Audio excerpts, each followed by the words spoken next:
résonance, tout comme le silence, a une créativité propre. Comme phénomène acoustique, elle influence l'interprétation. Comme effet qui se répercute sur l'esprit, elle influence la création. La résonance nourrit les idées et fait la profondeur des rencontres.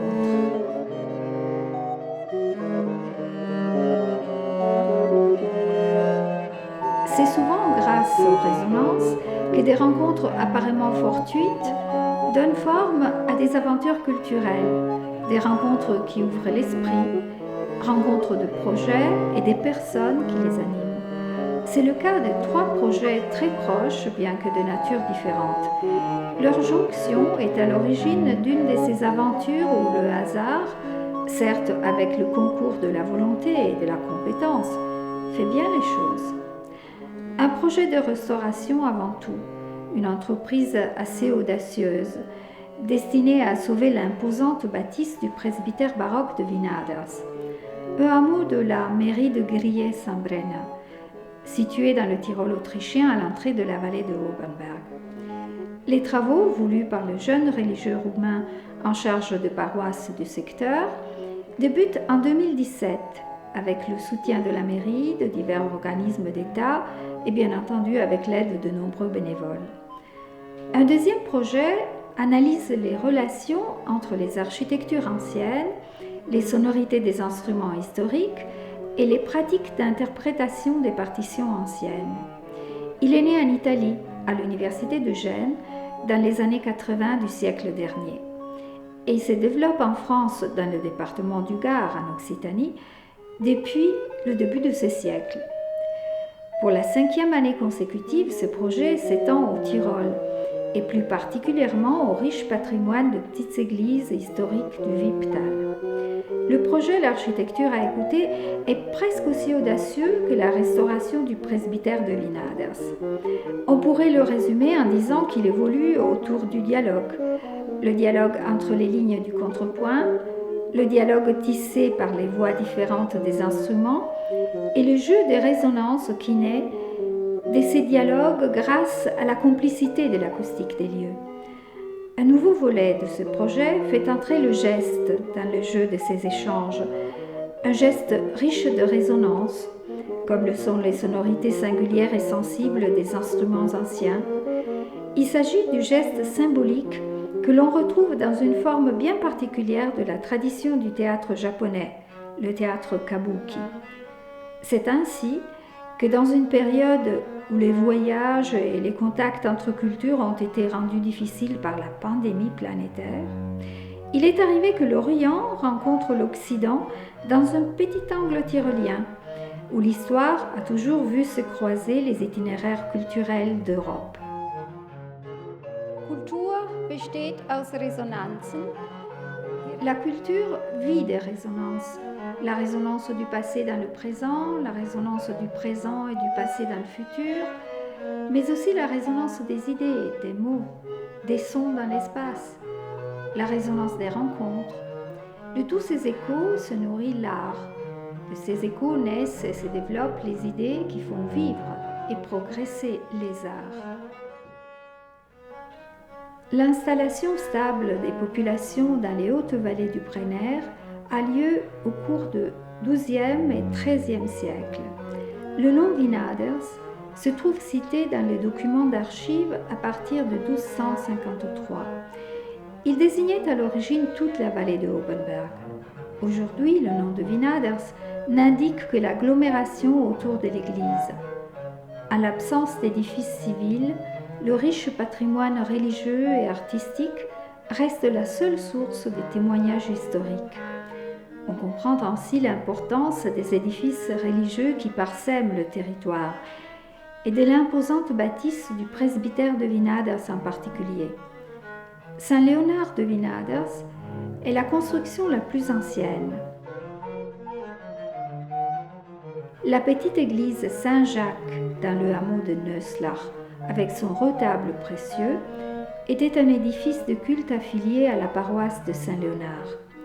L'église de Saint-Christophe et Saint-Sigismond, dans le hameau de Loueg, conserve les pierres tombales des dignitaires administratifs du duché. Quant à l'église de la Visitation à Gries, elle reste aujourd'hui un témoignage très représentatif du style classique tyrolien. L'origine de l'église Saint-Jacques reste inconnue.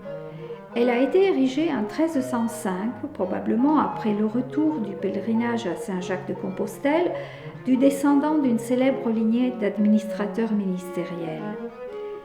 L'extérieur de l'édifice gothique avec sa solide tour romane sur le côté nord attire l'attention, mais c'est à l'intérieur que se cache un véritable joyau d'art.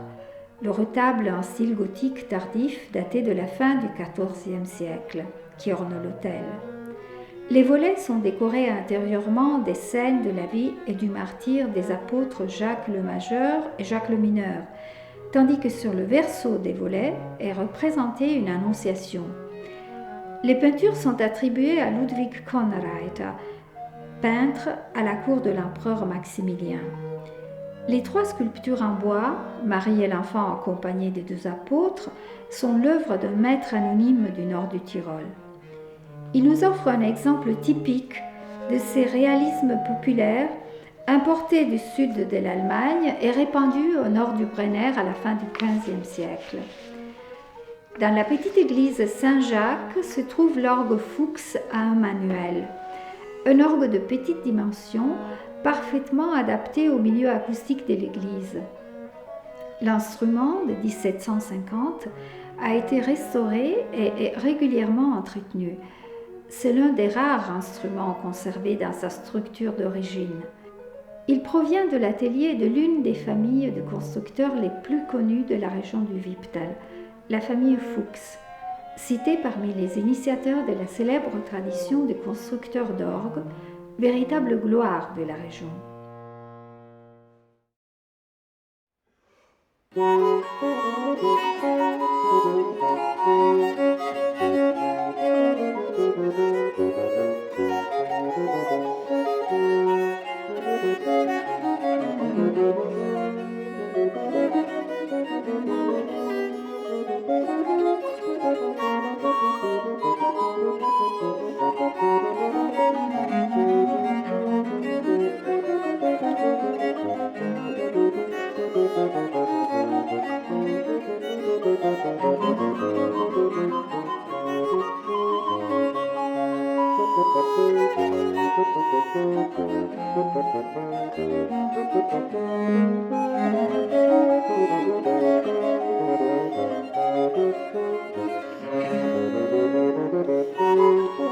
Jede Architektur hat ihre eigene Art. Chaque architecture a une manière propre de réagir au son émis par la voix humaine ou par la voix des instruments.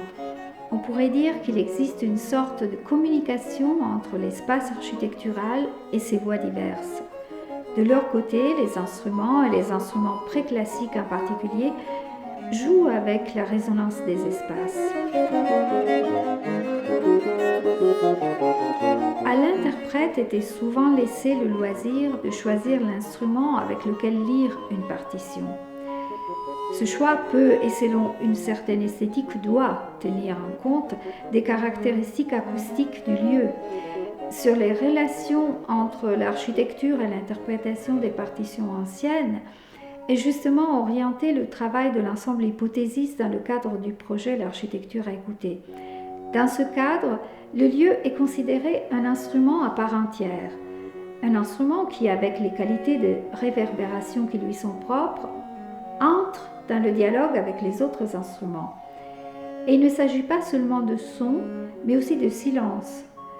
Dans tout dialogue, les silences ont une portée souvent emblématique, et la qualité du silence du lieu joue un rôle de premier plan dans la perception du discours musical.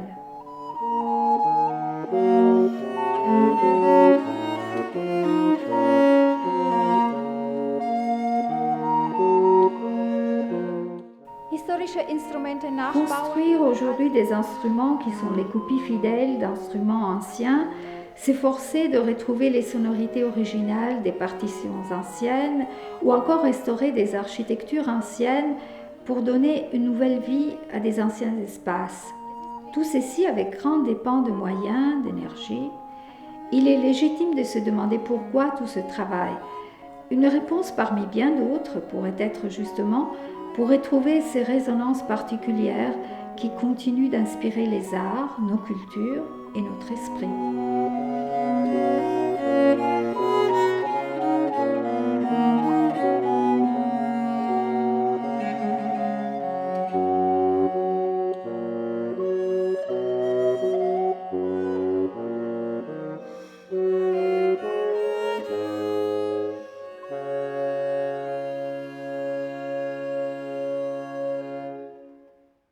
L'église et l'imposant édifice du presbytère de Vinaders rendent le hameau un lieu particulier.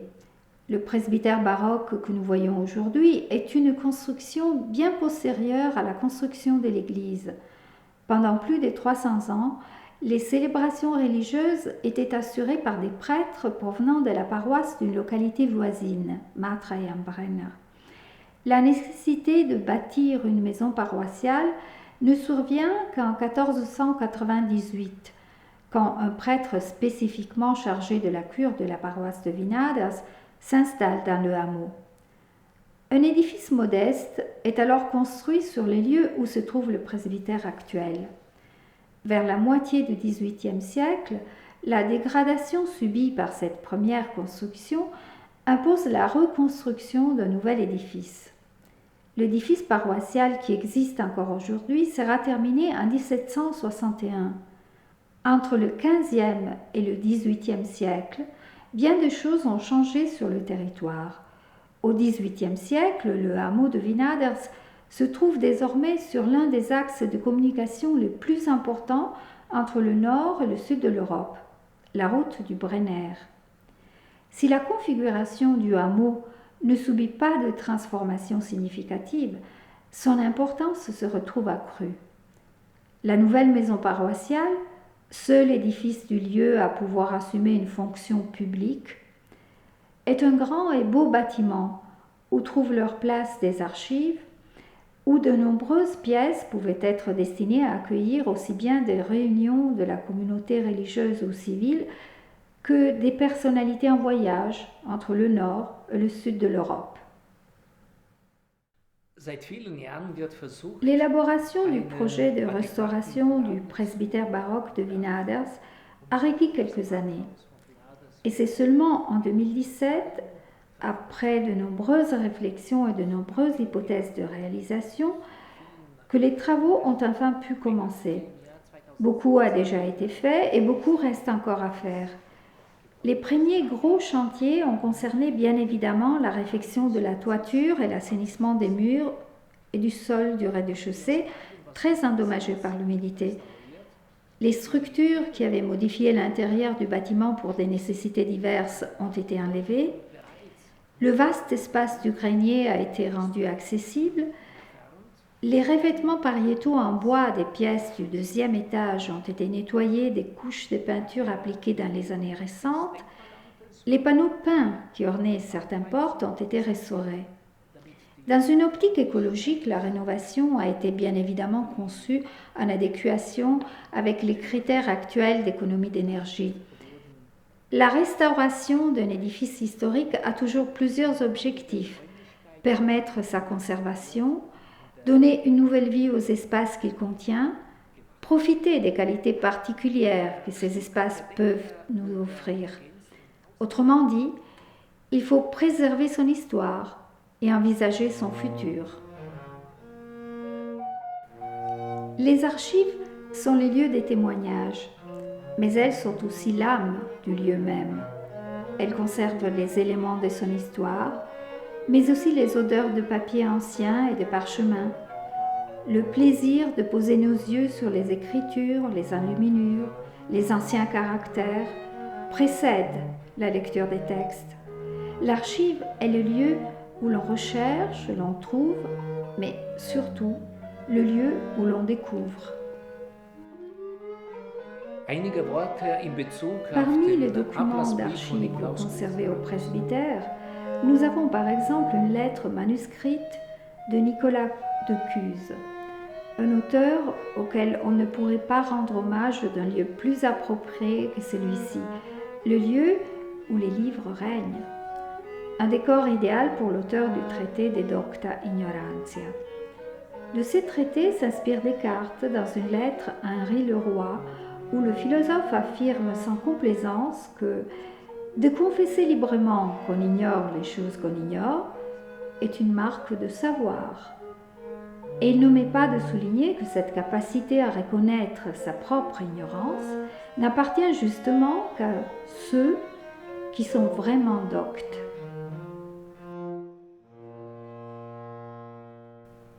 L'humanité a toujours rêvé de machines capables de remonter le temps, capables de nous transporter dans d'autres époques.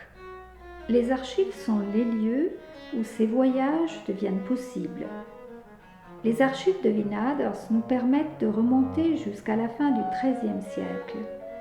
De cette époque datent les missels où les mélodies liturgiques sont transcrites en neumes régionaux, les neumes du missel de Bressanone, ancien pôle culturel du Tyrol du Sud. Le recueil de Cinquecentine, les ouvrages imprimés au XVIe siècle, est l'un des plus anciens du Tyrol septentrional et oriental. Le recueil de documents administratifs et d'écrits divers remonte jusqu'à la première moitié du XVIe siècle, à l'époque où Wynaders devient administrativement indépendante de la ville de Matrei. Les archives comptent plus de 4000 documents qui illustrent l'histoire du lieu et de sa population sur une période de 700 ans. Les archives de Wynaders sont la source la plus ancienne et la plus riche documentant l'histoire de la vie et des échanges culturels qui se développent autour du célèbre col du Brenner.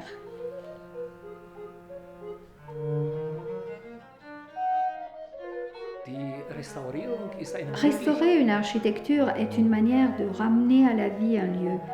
C'est une manière de retrouver les résonances des pièces anciennes et celles des textes qu'elles conservent. C'est l'occasion non seulement de découvrir de nouvelles résonances culturelles, mais aussi de trouver de nouvelles sources d'inspiration. Dans ce nouveau projet de l'ensemble Hypothesis en trio avec la danseuse chorégraphe Eiko Hayashi, la symbolique du geste de la tradition kabuki rencontre la symbolique de l'écriture musicale et de la gestualité de la tradition européenne. Le baroque européen avait un langage gestuel propre et particulier, que l'on retrouve dans l'iconographie comme dans la danse, dans le théâtre comme dans l'ornementation architecturale, ou dans certains gestes communs qui conservent le souvenir d'une symbolique gestuelle. Si nous observons l'attitude des mains, par exemple ici, dans les fresques de l'église de Wynaders, le geste qui revient, qui résonne d'un personnage à l'autre, est un geste dynamique de la main qui paraît dessiner une spirale ascendante. Ce même geste est repris non plus verticalement, mais horizontalement, dans l'attitude de la main qui tient un archet de viol de gambe. On retrouve le goût du mouvement en spirale ascendante dans le corps en torsion, représenté en peinture ou en sculpture, dans les colonnes torsadées, dans les stucs des ornementations architecturales. Le baroque foisonnant à sa rigueur, dans la représentation comme dans la gestuelle. Rien n'est laissé au hasard, et tout a un sens précis. Ainsi, le geste plus que jamais devient une clé de lecture, un écho de la pensée, de la culture de toute une époque. Le geste de torsion que nous retrouvons dans la tenue de l'archet de viol de gambe a une fonction bien précise. Les doigts sont en contact direct avec l'écrin et par ce contact, l'instrumentiste peut varier le caractère et l'intensité des sons. Le majeur exerce une pression variable sur les crins en les poussant vers la corde. L'annulaire, quant à lui, exerce la pression contraire. Il peut ainsi alléger la pression des crins sur la corde.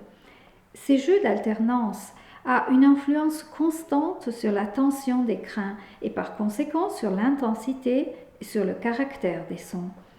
Les nuances de sonorité dépendent en grande partie de ce geste de torsion, de l'équilibre subtil de ce balancement entre le poids et la légèreté. C'est ce même équilibre que les peintres, les sculpteurs, les architectes du baroque recherchaient avec une virtuosité souvent téméraire.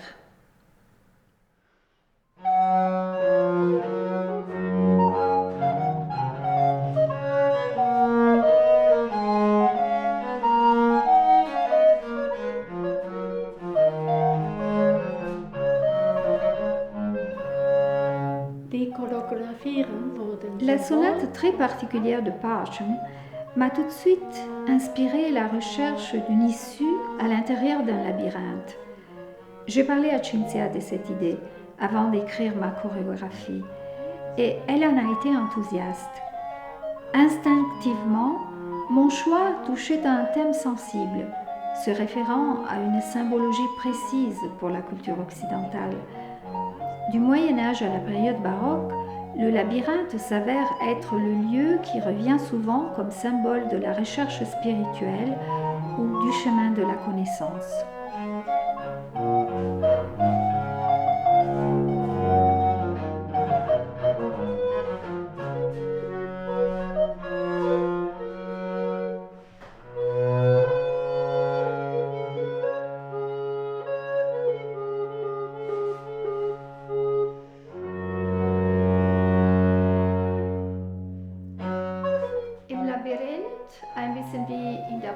Dans un labyrinthe, il s'agit d'expérimenter des chemins divers, en se perdant dans des décors différents, en traversant des paysages émotionnels disparates, un peu comme il advient dans la partition de Andrew Parcham. Ces changements continus et assez rapides d'horizon se prêtaient à représenter la condition humaine comme cheminement vers la lumière. On traverse des zones d'ombre et des clairières. On progresse entre joie et tristesse. Ces successions d'états d'être avaient une valeur symbolique. Ils étaient lus comme un encouragement à ne pas s'abandonner à l'accablement. Vu à vol d'oiseau, le labyrinthe dévoile ses pièges, montre la fragilité de ses intrigues. En prenant de la distance, en montant sur une colline pour le regarder du haut, le labyrinthe livre son secret et l'issue du dédale paraît facile.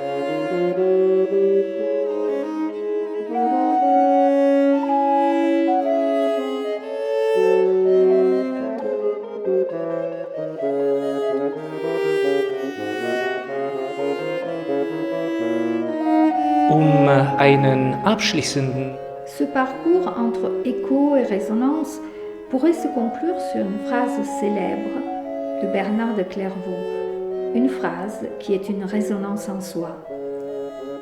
Si tu veux voir, écoute, car c'est par l'écoute que l'on parvient à élargir la faculté de voir.